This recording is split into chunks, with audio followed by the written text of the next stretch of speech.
There's no such thing as a former patient. I think you'll find that once you've been a patient of mine, I'm always there when you... Oh, great. I'll bet this is important.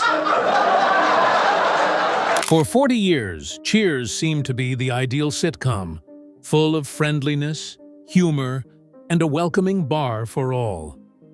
Now that he's 70, Kelsey Grammer is spilling the beans, and it's a whole other story than what we were expecting. Secret feuds, addiction, silent loss, the mid-season death of a beloved co-star, and bombshell allegations that someone on production sought to have him fired. How did one of the most memorable television series ever come to fruition? You will never feel the same way about Cheers after listening to Grammer. Coming right up, a little pub with some eccentric regulars, nothing out of the ordinary, was meant to make this sitcom what it is. Cheers, meanwhile, wasn't your run-of-the-mill sitcom. It was a risk that almost bombed before it even took flight. For the first season, it bombed at the box office. In a survey of 100 primetime series, Cheers came in at number 77. That's nearly canceled. It's low. This little, underrated comedy ended up becoming one of the most iconic and long-running sitcoms in TV history. So, what happened to turn Cheers into a cultural icon when it was almost canceled? What was the price tag for making it appear so easy? That is the most critical question. Why, at the age of 70, did Kelsey Grammer break her quiet that had lasted decades? What was actually going on in the background as the United States of America chortled? The premise of Cheers was surprisingly straightforward. The program would take place almost completely within a Boston neighborhood bar, where regulars would congregate for drinks, conversation, and a sense of belonging. James Burrows, Glenn and Les Charles, and NBC took a chance in 1982 when they gave the show the go light. After honing their craft on shows like Taxi and M*Ask, these writers understood how to give readers more than simply a joke. On this occasion, though, they choose a more realistic option. Not a single apartment building. There will be no cities that rotate. Well, that's all. Only one room. A singular group of neighbors. Additionally, each and every individual was crucial to the plot's success. Sam Malone, portrayed by Ted Danson, was the charismatic and self-assured bartender who had a severe aversion to commitment. He had transitioned from baseball to this career. Sam wasn't only the protagonist, he was the show's driving force. He was positioned opposite Shelley Long's Diane Chambers, a snobby waitress with a college degree who had been abandoned by her fiancé and had wandered into the pub. The whole vibe was flipped upside down the moment she walked in. While he was more innate, she was more scholarly. She paraphrased Freud as he was chatting up clients. The early seasons of the program were supported by their continual disagreements and unmistakable chemistry. Coach, portrayed by Nicholas Colasanto, was Sam's bartending tutor. He was elderly, compassionate, and occasionally naive. Coach added depth to the group emotionally and offered an air of old-school loyalty. He was more than just a comedic relief. Played by Rhea Perlman, Carla Tortelli brought heat as the often pregnant, sharp-tongued, and street-smart protagonist. No one could ever forget about Cliff and Norm either. The beer-loving, never-employed Norm created Norm, a popular expression in popular culture. The trivia-obsessed mailman, Cliff, made a living by making fun of meaningless information. If you'd never been to Boston before, you could have felt at home at this tavern that these 6 people helped create. Initially, though, not even strong character chemistry could rescue the program. There was a huge ratings gap when it premiered in September 1982. Sure, critics gave it good reviews, but nobody was watching. Its first season was enough to have most networks cancel it. NBC declined. The writing, the acting, and the environment it built struck a chord with them. they decided to move Cheers to a different time slot and ramp up their advertising instead of canceling the show. Viewers began to pay attention gradually. Cheers made it into the top 10 by the end of its third season. It became an absolute monster by the fifth season. Cheers was as clever as it was amusing. The tightly written, one-room bottle-set bar seemed very real. There was a hidden meaning behind every joke. The way it looked on TV was inviting and natural. However, there were several challenging aspects behind the scenes. Conflicts amongst performers, writers feeling the heat, and cast members bringing their own struggles to the table were all signs of simmering tensions by Season 2. The fans greeted Kelsey Grammer's arrival in Season 3 with open arms, but not everyone on set felt the same way. At 70 years old, he is now coming clean about the depth of that stress. It took Kelsey Grammer nearly 40 years to break his silence, but now he has, and what he says about Cheers is unbelievable. Now 70 years old, this guy is confirming the long-rumored tensions behind the scenes. Addiction, solitude, power struggles, and a shocking fact that fans didn't see coming. He often wanted to vanish while the audience laughed. Why was silence reignited? On the show that catapulted him to fame, who among them attempted to remove him? Plus, why is he deciding to talk right now? Grammer has begun to provide more personal details than in his previous works, including his memoir and a series of honest interviews that were released in conjunction with it. An unusually broken Hollywood book, devoted in part to his sister and Kirsty Alley, his friend and co-star, achieves just that. The stories stand on their own, despite his straightforward and unromantic writing style. He reminisces about his 1984 arrival at the Cheers set, when he was still mourning the horrific abduction and murder of his younger sister, Karen. When she passed away, he was just 20 years old. His career was picking up steam, but he was emotionally mired in a rut. Now he knows better. He never got over that loss. Rather than that, he hid it. Every night, he would enter the tavern with a grin on his face, but he would leave tormented. Grammer claims that he maintained his outward character for a long time. His performance was flawless.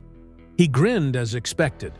However, he was actually falling apart behind the scenes. He eventually came to describe alcohol as a companion that accompanied him everywhere, and he started to rely on it significantly as a means of self-numbing. A habit that jeopardized his health, career, and reputation developed from what began as drinks after rehearsal and progressed to alcohol during rehearsal. He was taken into custody in 1990 for being a drunk driver and for having a very illegal chemical in his hands. The news was reported right away. Many viewers saw it as the first straw that broke the camel's back of the idea that Cheers was the most upbeat sitcom ever. The fact that Grammer had been on a downward spiral for years prior to his incarceration is now becoming public knowledge, albeit it was unknown at the time. He admits that he was still drunk from the previous night when he showed up on set. Regrettably, he was absent from the practice sessions. In private, he exploded. Despite this, the event went on as scheduled, and nobody took a public stand. Everyone knew, but we were all just trying to survive, he says. Producing the show, he says, were encouraging behind closed doors, but they also made it plain, get it together or go. Admitting one's own shortcomings while also acknowledging the peculiar quiet that frequently accompanies addiction in demanding professional settings is a harsh confession. Cheers portrayed a welcoming and united front on site. Grammer was really devastated off camera. There were serious conflicts within the ensemble, particularly over his expanding prominence on the program. But they put on a unified face for the audience.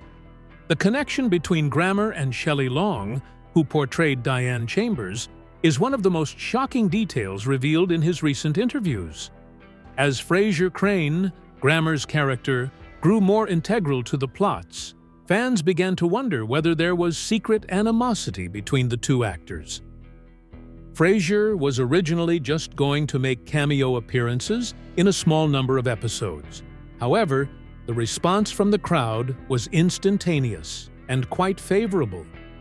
The writers recognized Grammer's talent at playing the psychiatrist with an air of intellectualism and natural awkwardness. Hence, he was no longer a guest star. He remained put in place. According to Grammer, not everyone was happy with this surge. He asserts that Shelley Long was particularly irritated by the rapid ascent of Frasier's significance to the program. She felt threatened, he said. Long secretly pushed to have his character written off, according to his memoir. His mother was worried that his growing involvement would steal the spotlight from her and throw the show out of kilter, he reveals. He refrains from accusing her of malicious intent, but he does imply that there were tangible outcomes to her deeds. As he puts it, "I was made to feel like I didn't belong," in his writing, as if I were trespassing on holy ground. The question of whether Shelley Long actually attempted to have him dismissed is still up for debate. Producer Ken Levine has subsequently refuted the accusation, despite his close collaboration with the authors and actors. Although Long might be demanding and tiring at times, Levine writes on his own blog that she never acted spitefully. But Grammer saw things clearly. He felt unwanted, and that emotion stayed with him for a long time. The juxtaposition these disclosures create with the Grammer's memories of Kirsty Alley makes them even more compelling. The show's trajectory shifted in 1987 when Shelley Long departed, and Alley took over as Rebecca Howe. They hit it off right away. She was brilliant, loud, and full of love, according to Grammer. They joked about, told tales, and understood one another's experiences of being an outsider. Even Alley was subject to heavy media attention at the time, mostly because of her private life and her ties to Scientology. But according to Grammer, she was his rock on set. Following Alley's death in 2022, Grammer publicly honored her, describing her as radiant and a light in the darkest moments. In his biography, he remembers how, in Alley's company, he felt more at ease on a set that had previously seemed so chilly. Power struggles were irrelevant to her, he says. She cared about people. Their dedication to one another continued even after Cheers ended, in their off-screen friendship. The latest candor from Grammer paints a picture of a guy whose experience on Cheers had a profound impact on him, for better or worse. The achievement catapulted him to stardom. He won several Emmys for his portrayal of Frasier, a role he played for 20 years thanks to it. Nevertheless, he was almost wrecked by it. It was costly for him to deal with the caste politics, the pressure to perform, and the unresolved trauma he brought to work each day. Part 3. Frasier wasn't supposed to remain, but his arrival revolutionized everything. No one thought Kelsey Grammer would remain on the Cheers set after his 1984 debut. Diane Chambers' new lover, Sam Malone, was introduced as a plot device to add tension to her never-ending love triangle. Dr. Frasier Crane, the protagonist he played, was as stuffy and intellectual as the rest of the patrons at the bar.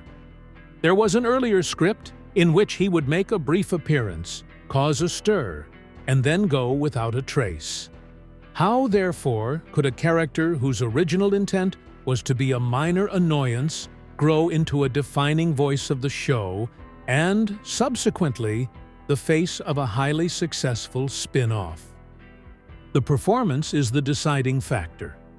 In Frasier, Grammer didn't act like a comic relief. He brought him to life as an authentic human being, complete with annoying pretentiousness, vulnerability, and profound flaws. In the classic meaning of the word, the character lacked endearment. As the other patrons of the pub were attempting to savor their beverages, he cited Freud. However, that distinction had an irresistible allure. Even if they didn't adore him, viewers couldn't get enough of him. The authors were quick to detect the change. Our first plan was to drive a wedge between Sam and Diane. However, they were captivated by Frasier's interactions with the other patrons of the bar, rather than only viewing him as the adversary in a cliched love triangle. What made it work was Frasier's out-of-placement. He was an outsider who was making an enormous effort to blend in, changing his words, his tone, and even his posture all the time in an effort to get a place at the table. His comedic timing was spot on, but his weirdly familiar fight for respect and popularity really hit home. The reaction from the crowd was obvious after only a few weeks. Members of the focus groups praised his scenes. Questions concerning this peculiar, anxious doctor began to show up in fan letters. The ratings are going higher. A character whose time on the show was always short-lived was suddenly woven into its overarching plot. However, not everyone found it very exciting. There were murmurs of disquiet among the other actors as Grammer's screen time rose. The foundation of Cheers rested on 6 main characters, all of which contributed their own rhythm and comedic energy. No one was ever more than a room full of people on this program, and that was its strength from the start. Still, a different voice was now becoming more audible. Grammer said that the tension was tangible. In subsequent interviews and his biography, he talks about how he felt more and more watched, not by admirers but by those who were quietly suspicious. Unlike the other performers, he didn't have a lengthy resume. Back when the program was on the verge of cancellation, he hadn't paid his dues. Their faith in him was yet unearned. For some, the absence of a common past became an actual cause of contention. According to Grammer, Shelley Long was the one who fought against the idea that his role would be permanent. She felt that Frasier's introduction took the plot in a different way, away from her own character's position, which she had helped design in the early years of the program. After claiming that Long's presence detracted from the emotional narrative of Diane and Sam, Grammer went to the extent of implying that Long urged producers to remove him. The strain was palpable, he adds, but there were no screaming bouts or ultimatums. Producer and lead writer Ken Levine has denied the accusation. Long never once sought to have Grammer removed. According to Levine's many interviews and blog entries, he conceded that Long wasn't always easy to work with, since she was so meticulous and often slowed down production with her inquiries and challenges to the screenplay. However, he insists that she was only ever concerned with making the content better, and never with stealing the show. So, who is being completely honest here? No doubt about it. Every one of them is unique. Grammer probably felt vulnerable and alone when he walked into an already cramped cast. Long likely did see Frasier as a threat since he was so adamant about maintaining the show's original tone. The on-screen and off-screen tension between them gave their interactions an unsettling authenticity. It was never really acting when Diane was angry with Frasier. Frasier was a perfect fit for Cheers since he didn't belong there. Sarcasm, beer, and blue-collar knowledge infused the tavern with working-class spirit. There was a problem with Frasier because of his psychoanalytic tendencies and wine-tasting lexicon. Contrasting elements didn't turn off viewers. On the contrary, they added to the comedy. Half of what he said was lost on Carla, and she made that clear to him. Cliff considered him to be a potential rival in the trivia area. When it came to Frasier's views about human behavior, Sam, whose street smarts always won out, had no tolerance. Frasier, for his part, persisted in turning up, even after failing a few times and making some adjustments. All that tension turned into comic gold. It was also the first step toward something far larger. Why? Because behind the scenes, producers began to question what would happen when we construct a universe around Frasier if he works here, in an environment where he doesn't belong. Even before Cheers ended, the notion of a spin-off began to take shape in the background. Writers saw that Frasier had layers, which aren't often seen in sitcom characters. He had a degree, but he was terrified of failing. Sensational, yet utterly reliant on affirmation. The only reason he was humorous was because he was always trying to make up for something. Frasier was a character whose psychological foundation was suppression, projection, and denial. He seemed like a man who was fighting for his own sanity. In comedy, something is unusual. Naturally, the spin-off series Frasier would not premiere until 1993, the same year that Cheers concluded. However, the seeds were sowed long ago, amid the very disagreements and discomfort that Grammer now openly discusses. The awkwardness of Frasier's addition to Cheers was also part of what made him so interesting. He was never meant to be humorous. The point of writing him was to make readers feel uneasy. Then came the laughing. One thing was certain: Kelsey Grammer's smile was persuasive. He was spot on, delivered his lines perfectly, and brought laughter to millions. On sometimes, though, a hint of something else, duration, grief, or even weariness, could be seen with the naked eye. Nobody was pretending. The burden of an unresolved personal tragedy remained. Karen, Grammer's younger sister, was abducted and murdered in 1975, a full decade before Cheers premiered. Her age was just 18. Her death was described in terrible detail. Attempting to make sense of his existence, Kelsey was a young man of 20 years old who was studying acting. Everything changed with only one phone call. Her untimely demise devastated his loved ones and emptied him of whatever closure he may have had. Later interviews with Grammer revealed that he never fully recovered from it. He simply proceeded to carry it on. Grammer had established himself as a credible stage performer and was making a comfortable living when he joined Cheers in 1984. However, his emotional reserves were severely depleted.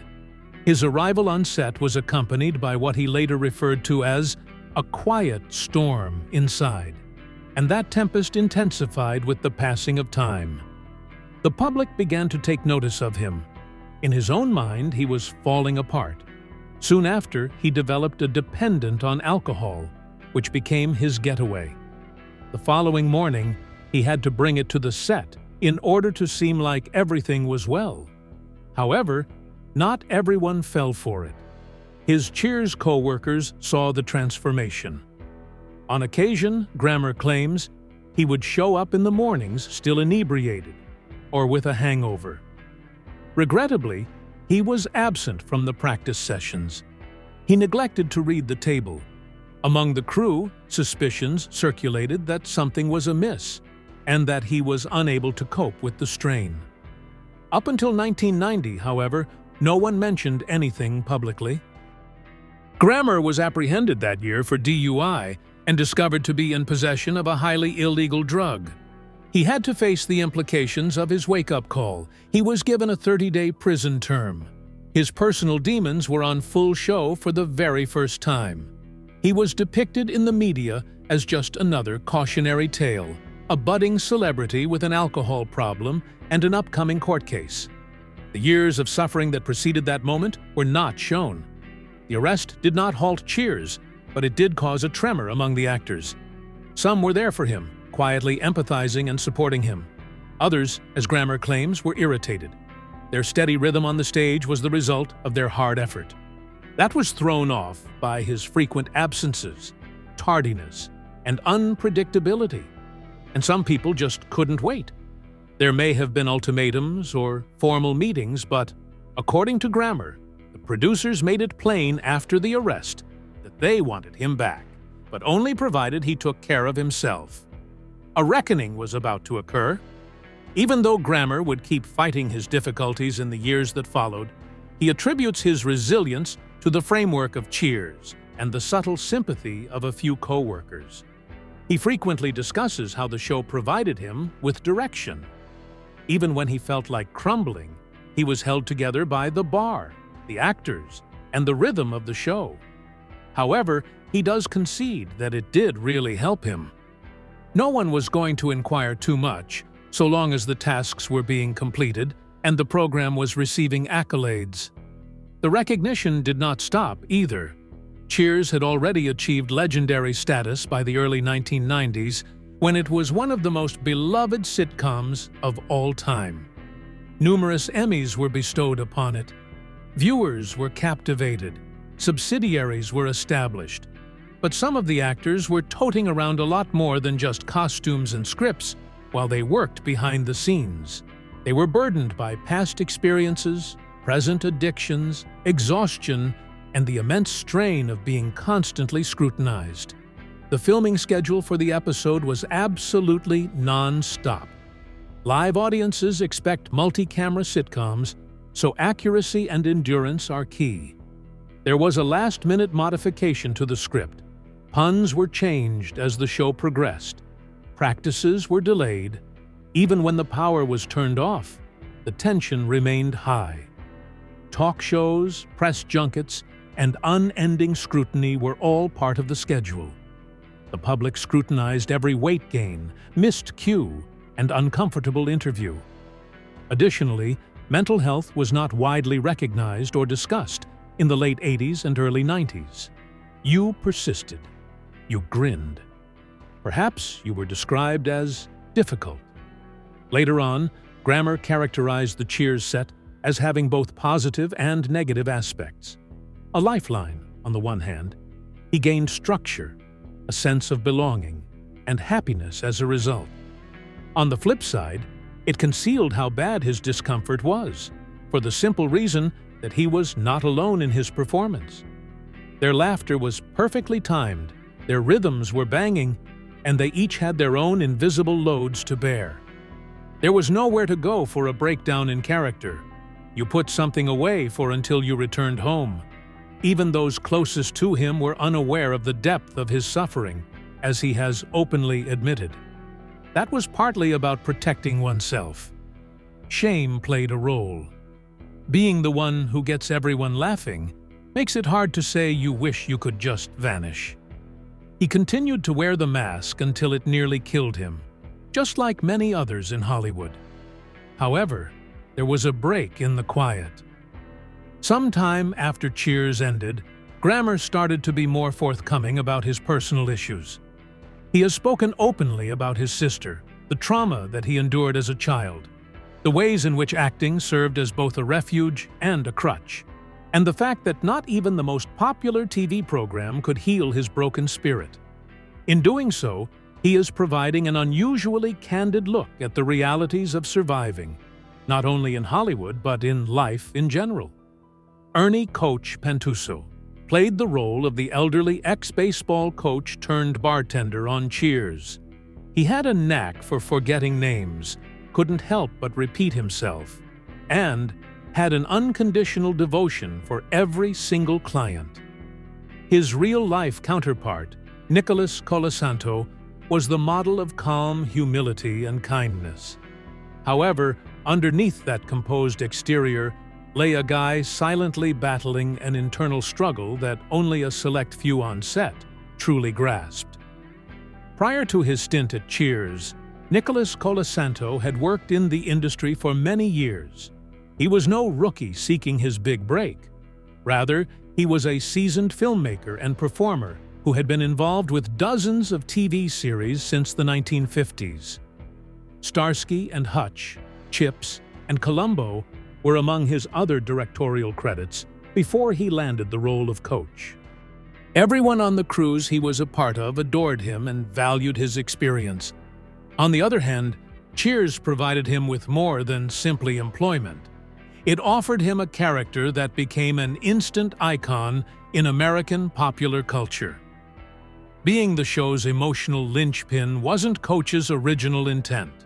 Actually, in the original character notes, he was portrayed as more of a sidekick, someone to hold the fort and throw in a one-liner here and there. However, Colasanto added an unexpected element to the part. He reduced the speed. His response was instantaneous, and rather of portraying Coach as a clown, he portrayed him as a real person who had experienced loss, gained wisdom, and thrived in social situations. People felt an instant connection to that friendliness. Likewise, the actors did. On and off screen, Colasanto took on the role of a father figure for Ted Danson. Sam, played by Danson, was brash and impetuous, while Coach, played by Colasanto, was steady and emotional. Their chemistry reflected their characteristics. They moved to the beat. But that was just the beginning. Danson has stated in interviews that having Colasanto around helped him stay grounded, particularly during his early years of success. Colasanto stood for security for Kelsey Grammer, who became a part of the cast in Season 3. While Grammer was fighting addiction and loss behind the scenes, he looked up to Colasanto as an example of someone who had overcome adversity with grace. To be sure, Colasanto's health was deteriorating even back then. He had endured years of heart trouble, not due to inexperience or old age, but because his health was deteriorating. The cast and crew were aware that he had problems recalling lines. At one point, he had to go off stage to get air, while at another, he had to fight through discomfort to complete a scene. But he continued to turn up, and he never once grumbled. Furthermore, he never once sought pity. Things deteriorated further in Season 3. Episodes of Colasanto started to disappear. To get around that, the authors initially wrote him out for a while or gave him lighter moments. However, the gravity of his illness became apparent very quickly. The actors received the sad news of Nicholas Colasanto's death from a heart attack in early 1985, right before they were about to record another episode. He has 61 years on the clock. The impact was abrupt and catastrophic. It seemed as if the program had lost an unassuming linchpin of its vitality. There was an apparent weight on set for the remainder of the season. There was sadness in the timing, the words, and the places where Coach formerly stood. Yet the audience didn't see it all. Either write him out or find a new actor to play the part. Recasting is a typical practice in television. So far, so good. Scripts are preserved. On the other hand, Coach made it feel wrong. Colasanto had done more than do his role. He had established an irreplaceable presence. It would have been as if you were denying his significance by stepping in for him. So, that was it. They released Coach. His absence was handled delicately and with respect. The real-life cast and crew of Cheers kept a framed portrait of Geronimo, an Apache warrior whose likeness Colasanto had kept in his locker for good fortune close by. The photo hung on the wall behind the bar of the Cheers set. The members of the cast kept it on set as a memorial after his passing. There were plenty of moments where it stayed throughout the series. Close associates saw it as more than just a prop. This meant that Nick was not completely absent from the scene.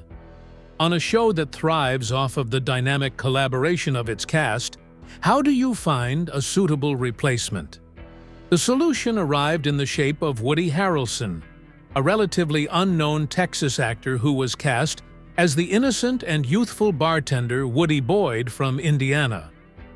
Coach was not an inspiration to Harrelson. He failed to imitate the cadence or intonation. Rather, a whole original character was created by the writers. Without coming off as a carbon copy, Woody's bubbly, naive, and bumbling personality brought the group to a harmonious whole. He brought new life to the program while honoring what had been lost, and his entrance helped it pivot. It was a gamble to cast Harrelson. It may have been a mistake to introduce a new character so quickly following the passing of a cherished performer. However, viewers reacted.